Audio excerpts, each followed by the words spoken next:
Ay, ito, Kuya Jobert, mula kay ni Risa ng Taguig. Ni Risa. Kuya Jobert, tanong ko lang po kung totoo bang isang kagat lang ng lamok ang nakapatay kay Alexander the Great?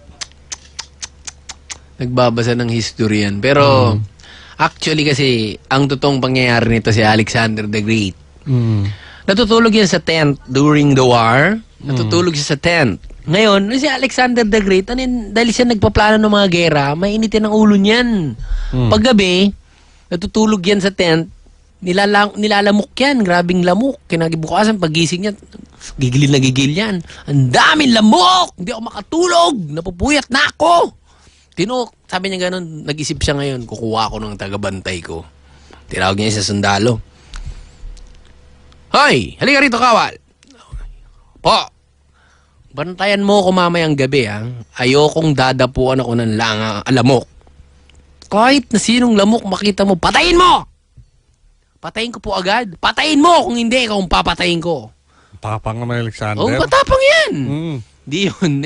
Sundalo na ko niya, tanga. may lamok na dumapo dito, oh. Sa noo? Sa gitna ng mata. Oo. Initak. Initak yung lamok. Siyempre, siya nakapatang yung lamok sa mukha niya. Nagkahati-hati yung mukha ni Alexander the Great. Yan ba yun? Kaya lamok ang ikinamatay niya. Dahil sa lamok. Hindi sa kagat, ha? Dahil sa lamok. Dahil pumatong sa mukha niya, yung soldado, tanga, pinatay ng itak. Akala ko sa malaria yung namatay. Hindi. Yung lamok, pinagdududaan nila talaga na may malaria noon. Pero, namatay sa lamok, biyak ang bungo. Yung Alexander the Great, kinagat ng lamok. Siguro nagsinungaling din yung sundalo. Ano nangyari? Si Alexander the Great, nakita kinagat ng lamok. Saan? Magpasok ng mga kernel. Ano yung lamok na yan? Nabiyak yung bungo. May dugo pa yung espada ng sundalo. Eh, di na pagbintangan. Hindi din eh. Hindi na pagbintangan yung sundalo? Hindi. Sinaksak niya rin yung sarili niya dahil sobrang lungkot daw. Pagising kasi siya nagbabantay. Sinugatan niya rin talaga yung sarili. Tanga-tanga naman nung inutusan niya. Tanga nga. Pero antok-antok na din. Patayin. Binatukan pa bago matulog Pantayan mo lahat ng lamok. Patayin mo! Pak! Sinampal Sabi niyo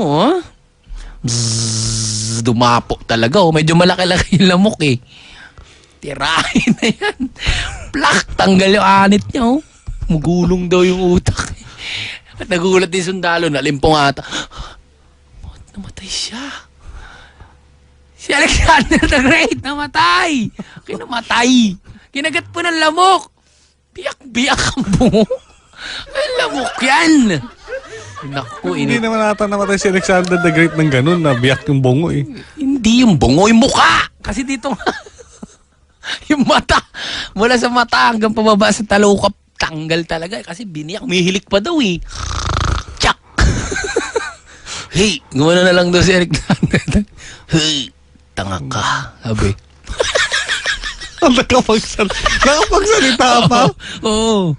Nag-bad finger pa nga doon sa sundalo pag matay. Tanga ka talaga. Alam niya na yun dati, yung bad finger. Oo naman. Alexander the Great yan. Wala, sa panahon na yun, wala pang mga ganong gesture. Ba't nakaganon yung kamay? Matigas. Nakaganon, no? Baka may tinuro lang. Tanga ka talaga. Mano, no? Chok! Tanga ko. Sabi, nakasulat sa libro. Anong libro yan? Art of War. Art of War. Art of what? Art of War. Sino author? Alexander the Greatness. Yung pinsan niya na. Ayun, yung pinsan niya nag-invento ng Colombo na. Kaya mamatay Kahit na magbantay sa akin. May search ko nga yung libro yan mamaya. Ayan, dahil ayaw mo na naman maniniwala Hindi kasi Alexander the Greatness. Wala naman narinig na Alexander the Greatness na. Pinsan niya nga. Alexander the Greatness. Search ko yan sa internet Yan, mamaya. na maniwala. Biyak nga ang bungo. Tabi pa. I-google ko yan eh. Tangak ka talaga. Magsalita pa palang tao pag biyak na ang bungo. Kasi tanga-tanga.